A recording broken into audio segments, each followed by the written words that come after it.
नमस्कार, अपना बिहार देख रहे हैं आप और मैं हूं आप सबके साथ अनूप। खबरों की शुरुआत करते हैं और सबसे पहले बात बिहार की सियासत के सबसे बड़ी खबर से। जीतन राम मांझी ने आज से औपचारिक तौर पर एनडीए के वो पार्टनर हो गए, इसका ऐलान कर दिया है। जीतन राम मांझी ने एनडीए में जाने की घोषणा कर दी है और जीतन राम मांझी ने कहा कि अच्छा काम जितना जल्दी हो जाए उतना अच्छा है। आज से एनडीए के साथ जाने का जीतन राम मांझी ने ऐलान कर दिया है और कहा कि जेडीयू के साथ गठबंधन में वो काम करेंगे। पार्टी का किसी के साथ कोई मर्जर नहीं हुआ, यह साफ कर दिया जीतन राम मांझी ने कि उनकी पार्टी का मर्जर नहीं हुआ, लेकिन जेडीयू के साथ मिलकर काम करेंगे। जीतन राम मांझी ने महागठबंधन की आलोचना भी की और कहा कोऑर्डिनेशन कमेटी बनाने की वो लगातार मांग कर रहे थे, लेकिन उनकी बात नहीं मानी गई है। महागठबंधन में मांग के बाद भी उनकी बात को तवज्जो नहीं दिया गया, जिसके बाद वो नाराज होकर अब एनडीए का दामन उन्होंने थाम लिया है। कुछ दिनों से हमारा राजनीतिक कार्यक्रम चल रहा था। महागठबंधन में रह करके हम जब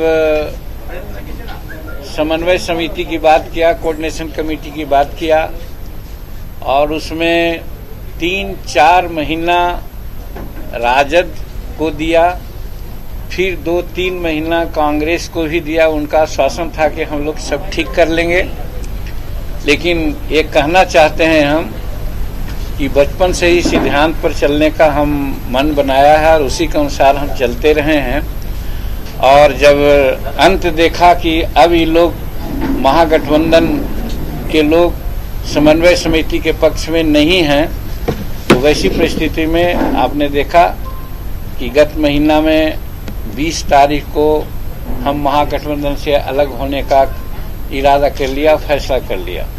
अब उसके बाद आप लोगों की जिज्ञासा रहती थी, सब लोग पूछते थे कि अगला कदम क्या होगा। तो हम प्रायः कहते थे कि जल्दीबाजी में कोई ऐसी बात नहीं करेंगे, 2-4-10 दिन में हम निर्णय लेंगे।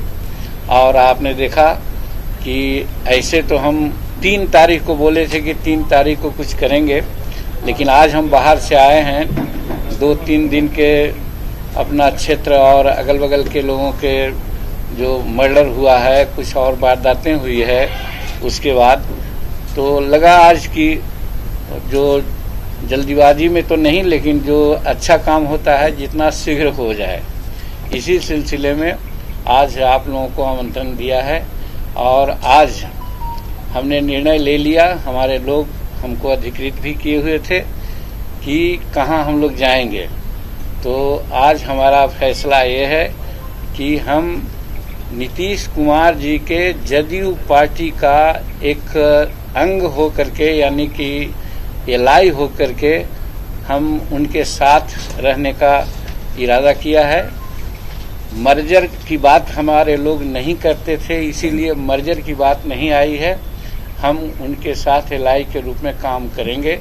नेचुरली जब जदयू और माननीय नीतीश कुमार जी एनडीए के जब पार्टनर हैं, तो हम भी अपने को मानते हैं कि आज से एनडीए के पार्टनर हम लोग हो गए। आपको नहीं लगता जहाँ फायदा रहता है वहीं आप रहते हैं? बेटे को विधान पार्षद बनाना था तो राजद के साथ थे। देखिए कई एक बारी के ये सब बेतुकी बात आप बोलते हो, इसलिए हम कहते हैं कि हमारा संतोष जो एमएलसी हुआ है वो 7वां पास है कि 8वां पास है? वो क्या जो तक कृपा के कौन बात है? अरे उस समय दूसरी बात को भी आप लोग सोचिए, उस समय ये अररिया का चुनाव किसने जिताया? जहानाबाद का चुनाव किसने जिताया?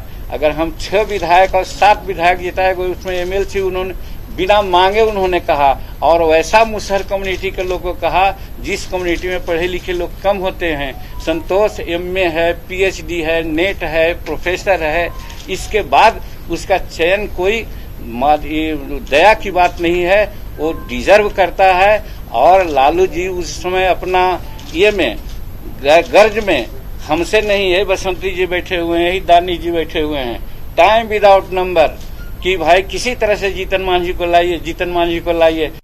हम तो थे एनडीए में ही, हर तरह से प्रतिष्ठा थी। प्रधानमंत्री बहुत लोगों को नहीं जानते हैं, लेकिन जब मीटिंग 2015 में होती थी तो किसी का नाम नहीं होता, सबसे पहले जीतन मांझी का नाम लेते थे। अभी इंडिया राइजिंग का चल रहा था वहाँ दिल्ली में, हम 3rd फ्रंट में बैठे हुए थे। वही कुक्कुट बांध के बारे में उन्होंने चर्चा शुरू किया कि हम बिहार के लिए किया जो 24 करोड़ में था अब 300 करोड़ में होने जा रहा है। हमने उसको किया, देखिए जीतन मांझी बैठे हुए हैं, उन्हीं का राज का। सब लोग देखने लगा कि कौन जीतन मांझी है। तो कहने का मेरा मतलब हमको हर तरह से सम्मान था, लेकिन लालू प्रसाद जी के गलत माने चक्कर में हम पड़ गए कि आओ भाई, जो एनडीए नहीं कर रहा है हम लोग आपको साथ देंगे, चाहे आरक्षण का मामला हो, सामाजिक न्याय का मामला हो। लेकिन वहां जब हम गए तो हमको तो यही लगा कि वहां भाई भतीजेवाद है, करप्शन है, हर तरह से अपने बारे में विशेष सोच है, न कि राज के बारे में सोच है। तो आज से जीतन राम मांझी औपचारिक तौर पर एनडीए के पार्टनर हो गए हैं और साफ कर दिया उन्होंने कि उनकी पार्टी का मर्जर नहीं हुआ है, वो गठबंधन के साथ जदयू के साथ काम करेंगे। हमारे सहयोगी रवि एस नारायण हमारे साथ सीधे जुड़े हुए हैं। रवि, कल तक कहा जा रहा था कि पेच फंस गया है एनडीए में शामिल होने को लेकर जीतन राम मांझी का, लेकिन आज अचानक से वो घोषणा करते हैं कि वो शामिल हो गए हैं। क्या सहमति बनी है? 9 विधानसभा सीटें और एक एमएलसी की सीट या फिर 12 विधानसभा की सीटें?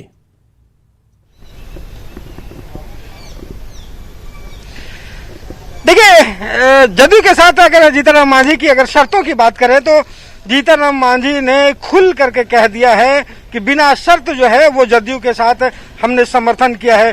साफ समझा जा सकता है कि जिस ढंग से बातें चल रही थी वो बातें पूरी तरह से नहीं मानी जा रही थी, लेकिन जीतन राम मांझी ने यह मन बनाया कि सरकार के साथ एनडीए के साथ ज्यादा जरूरी है उनके राजनीति के लिए। और नीतीश कुमार ने जिस ढंग से बड़ी राजनीति की है और बड़ा कह सकते हैं कि उन्होंने एक चाल खेली है जिसके तहत जो है जीतन राम मांझी जो है वो अपने पाले में ले आए हैं। जीतन राम मांझी ने खुद घोषणा किया है कि बेशर्त जो है बिना शर्त शामिल हुए, सीटों को लेकर के कोई परेशानी नहीं है। लेकिन सबसे बड़ी बात है कि देखिए लगातार बातें जो चल रही थी सीटों को लेकर के, लेकिन नीतीश कुमार का मानना है कि एनडीए की तरफ से अगर जदयू की बात करें तो जो दलित चेहरा है बिहार के राजनीति में एक बड़ा होना जरूरी है। और खास करके अगर बात करें जदयू की तो अशोक चौधरी के अलावा जो है यहाँ पे कोई बड़ा चेहरा नहीं है। श्याम रजक जो थे वो यहाँ से निकल करके चले गए हैं। एनडीए की अगर बात करें तो चिराग पासवान जो है वो लगातार जो है नीतीश कुमार पर हमला बोलते रहे। तो ऐसे में नीतीश कुमार को जरूरत थी कि एक दलित का बड़ा चेहरा जो है वो सामने आए और उनके लिए जीतन राम मांझी सबसे मुफीद हुए। और आज जीतन राम मांझी ने घोषणा की कि एनडीए का साथ रहेंगे, उनमें मर्जर नहीं होगा।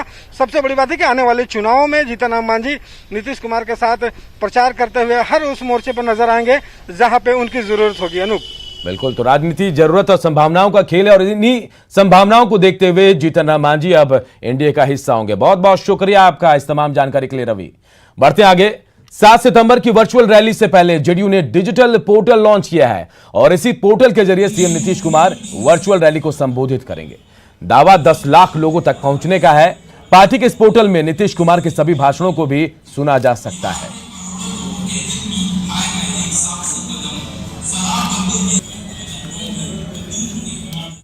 पहला प्लेटफॉर्म है जो किसी पार्टी ने बनाया है और इससे लगभग 10 लाख लोगों तक हम लोग रीच आउट कर सकते हैं एक बार। इसमें पार्टी का अपना टीवी भी है जितना जाता है मुख्यमंत्री का। 7 तारीख को जो पार्टी का निश्चय संवाद वर्चुअल रैली है मुख्यमंत्री जी का, उसमें इसी प्लेटफॉर्म से वो एड्रेस है। बिहार बीजेपी प्रभारी भूपेंद्र यादव, डिप्टी सीएम सुशील मोदी और प्रदेश बीजेपी अध्यक्ष डॉक्टर संजय जायसवाल ने बीजेपी के चुनावी रथ का जायजा लिया। इस रथ में एलईडी टीवी लगे हुए हैं जिस पर केंद्र और बिहार सरकार की उपलब्धियां दिखाई जाएंगी। यह रथ उन सभी विधानसभा क्षेत्रों में जाएगा जहां से पार्टी के उम्मीदवार होंगे। हमारे सहयोगी साकेत कुमार ने प्रदेश बीजेपी अध्यक्ष संजय जायसवाल से हाईटेक रथ के बारे में बातचीत की। भाजपा ने जो रथ तैयार किया है उसे देखने के लिए यहाँ पर आप देखिए कि भाजपा के सभी नेता, बिहार के प्रभारी भूपेंद्र यादव, सुशील कुमार मोदी, सभी लोग यहाँ, प्रदेश अध्यक्ष संजय जायसवाल यहाँ पर पहुँचे हुए हैं। और इन रथ को कहीं ना कहीं देखा जा रहा है कि जिस तरह से तैयार किया गया है उसमें क्या कुछ और बदलाव की जरूरत है। और सबसे अहम है कि ये जो रथ है ये जो बनाया गया है इसमें एलईडी स्क्रीन आप देख पा रहे होंगे। इन एलईडी स्क्रीनों पर जो बिहार सरकार और केंद्र सरकार की योजनाओं को दिखाया जाएगा, जो काम केंद्र और राज्य सरकार ने किया है उसका प्रदर्शन यहाँ पर किया जाएगा। तो ये जो बनाया गया है सर, चूंकि चुनाव में अब समय नहीं है, तो क्या किस तरह से सभी उम्मीदवारों को एक एक रथ दिया जाएगा इस तरह का? जाहिर बात है, पार्टी की अपनी योजना है और उस योजना के तहत एनडीए के जो भी उम्मीदवार होंगे उस सभी को भाजपा मदद करेगी और उसी के तहत ये सारी योजना बनी है। बिल्कुल, तो रथ को कहीं ना कहीं रिवील किया जा रहा है किस तरह से अब ये जनता के बीच जाएगा और इस चुनाव में कहीं ना कहीं इसी चुनावी रथ के सहारे बीजेपी जनता के बीच जाएगी और उनसे अपना वोट मांगेगी। कैमरा पर्सन राहुल के साथ साकेत कुमार, न्यूज़ 18 पटना। खाली पड़े सरकारी पदों पर नियुक्ति को लेकर कांग्रेस ने युवा पंचायत का आयोजन किया। प्रदेश कांग्रेस मुख्यालय सदाकत आश्रम में आयोजित पंचायत में बिहार कांग्रेस के अध्यक्ष मदन मोहन झा भी शामिल हुए। उन्होंने कहा कि रोजगार देने के केंद्र सरकार का जो दावा था वो फेल हो गया है और अगर बिहार में कांग्रेस महागठबंधन की सरकार बनी तो युवाओं और शिक्षकों की समस्या दूर की जाएगी।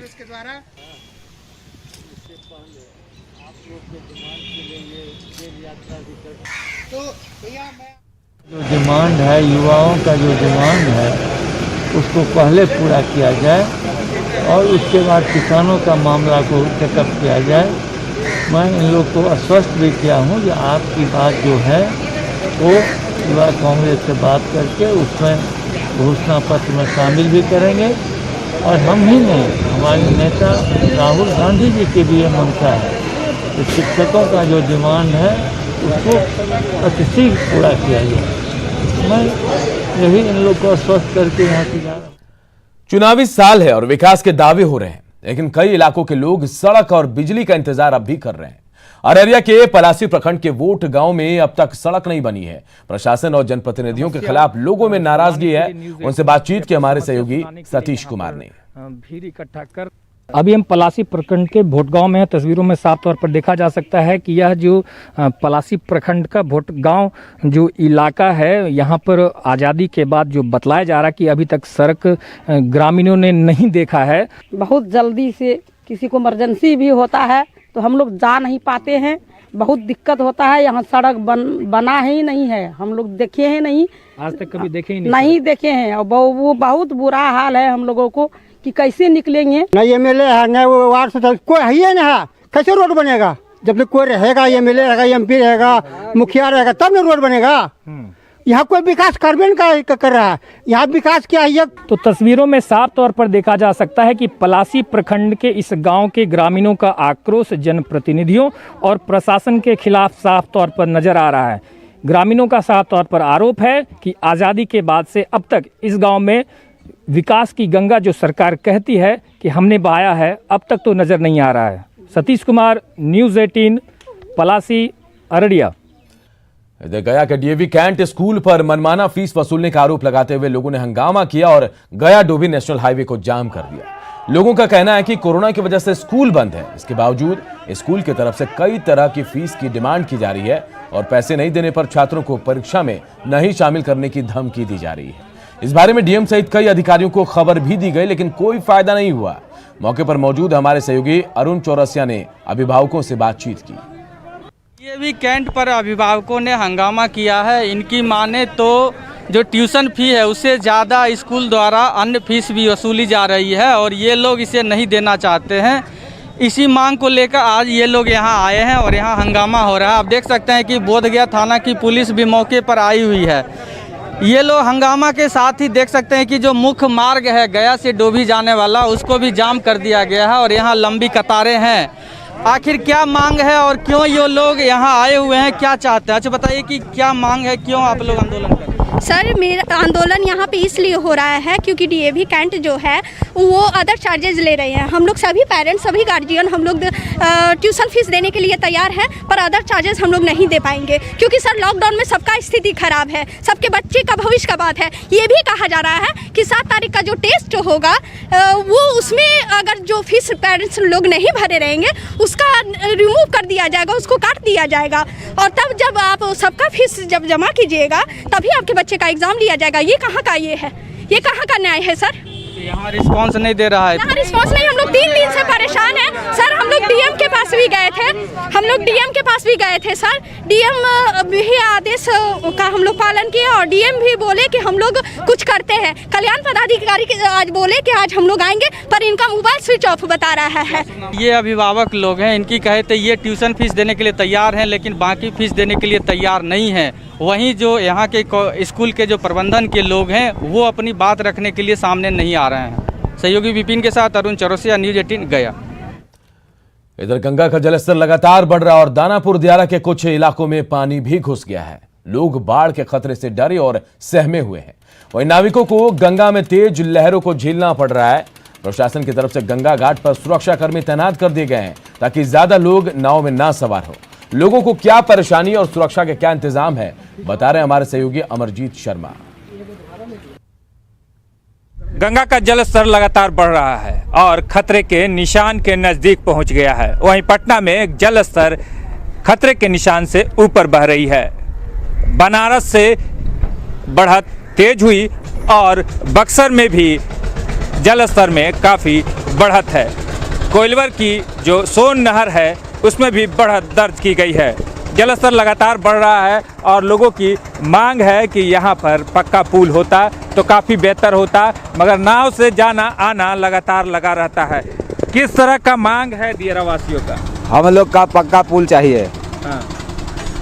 कि पक्का पुल से हम लोग का सुविधा मिलेगा, बहुत आराम होगा। नाव की धार में रोज लड़ाई लड़ते हैं यहाँ के नाविक। जो इस बार जो अभी जो पुरवैया चल रहा है उससे कितना फायदा होता है? पछिया में कितना फायदा होता है? यही सर कि पुरवैया में लहर जैसे पछिया में ज़्यादा हटता है ना, पुरवैया में हटता नहीं है, इसलिए अगर जाता है कोई दिक्कत नहीं होता है। वही उसी पर मैंने तेल के बचत होता है और क्या, जान पुरवैया में ज़्यादा हटता नहीं है और क्या होता है। जो डर लगता है, डर के कोई दिक्कत नहीं है सर, डर के कोई बात नहीं है हम लोग के इतना लहर से कोई दिक्कत नहीं है सर। कोई छोटा नाव नहीं है, सब नाव 5 फीट 6 फीट के है, 4 फीट के। छोटा नाव नहीं है, 10 गो 20 गो हमने लेके जा रहा है। बड़ा नाव है, का पुल दे दीजिएगा तो हम लोग को भी ठीक हो जाएगा। इस वजह से किसी को परेशानी नहीं होती है। बाढ़ लगातार दियारा में घुस रहा है, पानी बाढ़ का पानी जो है, गंगा का पानी घुस रहा है। हालांकि नाविक के अनुसार अभी परेशानी नहीं हो रही है, लेकिन लहर तेज है और लोगों के मुताबिक डर तो नाव में लगता है। फिर भी काम करना जरूरी है, तो दानापुर रोज लोग आते हैं। दानापुर से न्यूज़ 18 के लिए अमरजीत शर्मा। नालंदा में लोग अपनी जान खतरे में डालकर रेलवे लाइन को पार कर रहे हैं। रहुई की हम कुछ तस्वीरें आपको दिखा रहे हैं जो बताने के लिए काफी हैं कि लोग किस तरह यहां लापरवाह हैं। रेलवे का फाटक बंद है, इसके बावजूद लोग रास्ता बदलकर ट्रैक को पार कर रहे हैं। यहां रेलवे के कर्मचारी भी मौजूद हैं, लेकिन जब वो लोगों को रोकते हैं तो वो कर्मचारियों से मारपीट पर उतर आते हैं।